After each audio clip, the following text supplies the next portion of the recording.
Are at risk of missing their children growing up. We're spending more time on tablets, smartphones and other devices at home, and guilty. I know how many times I've sat with my children and get distracted responding to messages instead of engaging with them. Working outside office hours has become the norm. We work from restaurants, couches and sofas rather than even our beds. But what impact is this having on our children? A University of Michigan study shows children of parents who spend too much time on their phones are more likely to have behavioral problems. So how do we make sure we don't pass off our device addiction to our kids? And are our schools helping to stave it off? To talk to us about this, we have in the studio Matakanye, the General Secretary of the National Association for School Governing Bodies, Nina de Caires, an adoption supervisor, child welfare in Tshwane and in Cape Town, Warren Lilley, PhD candidate at the University of Cape Town's School of Education. Thank you all for joining us. Thank you, Jane. Talk us through what this actually means, this new addiction possibly of tablets versus intimate relationships with our partners, our children. I think in today's society, everybody's on their phones, and digital technology has really taken over, and unfortunately it has had an impact on relationships with children. I think it's very important to have quality time with your children and to really spend and focus on children, because time is very valuable, and once children grow up, money can't buy any time back, and your children grow up and time moves on, so you've missed out on your children and on quality time with your children while you're busy on phones and not focusing on them 100%. And I think it does have an impact on children as well, on their development and on their relationships with other children, on their total functioning. So I think it's very important that parents become aware of it. And once you become aware of a problem, you can do something about it. Warren Lilley, what are you seeing as far as technoference is concerned? For me, sorry, I'm trying to hear this. I find myself agreeing about about parents being more aware of how their kids spend their time on their devices. But I think this idea that tech is isolating people or kids can be quite the opposite. There are amazing ways that you can actually engage your kids and actually spend time with your kids. I mean, the technology that we grew up in the past was quite one-to-one, but increasingly tech is becoming this social and collaborative experience. And studies have found, for example, that when parents and children engage, especially between the ages of 2 to 7, for limited amounts of time, that can actually be a quite great bonding experience for the kids and the children as well. And how do you engage? It is about limiting. It is about knowing what you're doing with the device. How do you engage on a tablet or a smartphone so that it becomes an inclusive experience and positive experience? How do you achieve that? So for instance, I can imagine with a 4-year-old working with shapes, putting your child putting your child, working with them, helping them discover, interacting with them, touching the shapes with them, making that engagement with tech, because we need that social bond as well. But kids also do need to be able to interact with these devices, especially for the world that's coming next.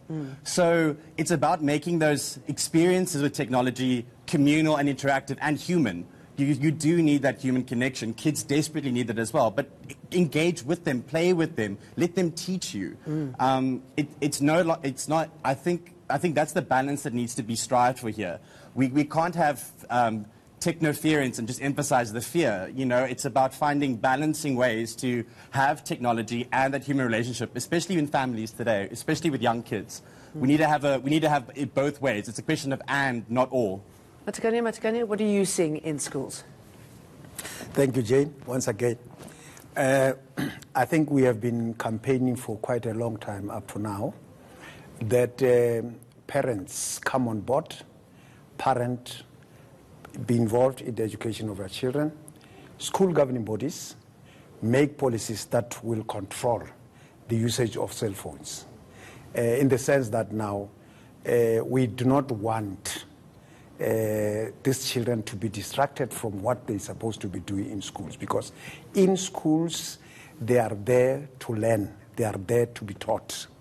But once they carry along their cell phones carry undesirable materials. So distract these children from learning, distract these children from being taught. So we are saying, parents, come on board. Cell phones is a private matter. Keep it at home, and then if the children wants to use it, then they must be use it under the guidance of their children. I mean, under the guidance of their... Is there a difference between schools that allow cell phones at school and those that don't? Can you see a notable change in the way the children perform or behave? No, look, let's give the example of Gauteng. Gauteng, they've introduced the fourth industrial revolution in schools in the form of tablets. Tablets are cell phones, but those are controlled. The material that are put into that are desirable materials. But I'm just saying the private cell phones, because I don't want to be the general, then we are talking about the private general. Each child brings his or her own cell phone in school, and that cell phone carries undesirable materials. Then the child is able to tweet, the child is able to WhatsApp, the child is able to see naked bodies and all those. When the teacher is busy teaching there and all those, then that distracts the children from listening to their teachers. So those are the cell phones that I'm talking about. I mean, but we are not against the fourth industrial revolution introducing the technology in the education. I mean, you've got to keep on track. Now, the Centre for Health through Physical Activity, Lifestyle and Sport says South African children are spending more time in front of a screen than what is recommended. Let's listen to this. What's important is that South African children, or in fact children globally, need to actually try to accumulate at least 1 hour of physical activity per day and less than 2 hours of screen time. And you have reported on the very startling statistics around screen time. And when we think of preschoolers, for example, they need 3 hours of activity per day and less than 1 hour of screen time. So what we're seeing, Boyo, is a worsening of the policy implementation gap in schools. So the indicator in schools has actually dropped over this two-year period because physical education and physical activity are not being implemented as intended. In fact, only 1/3 of South African children are actually participating in physical education in schools. Nina, the sort of impact from that, and how do you get the balance between what's good and what's negative here?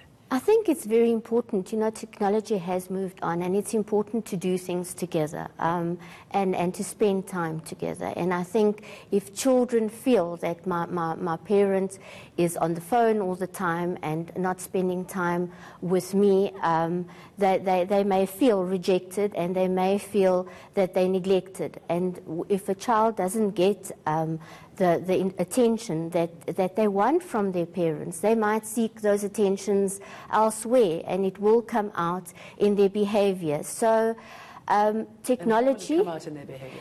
In their behavior, in their relationship. You know, if you don't get the desired attention from your parents, or from the people at home, you may go out and find attention elsewhere, or be exposed to behavioral problems, or, you know, it does come out in relationships. They may feel that they're alienated from everybody else. And I think attachment between parents and their children is very important. Even, I mean, yeah, that's so fundamental to strong relationships, to avoiding problems.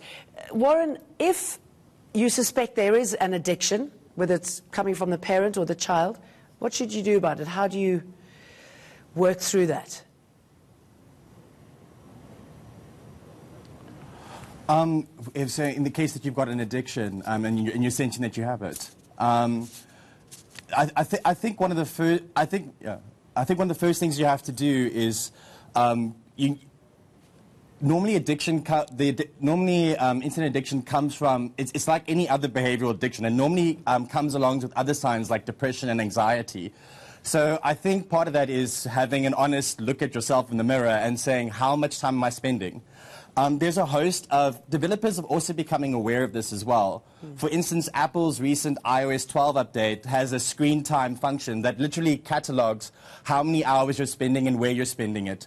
Android devices also have this. So it might be helpful for all of us maybe today just to have a look at how we're spending our time on our phones, or if you're worried about your kids, having a look at how they're spending times on their tablets. And how much is a good you time? Start setting limits for yourself.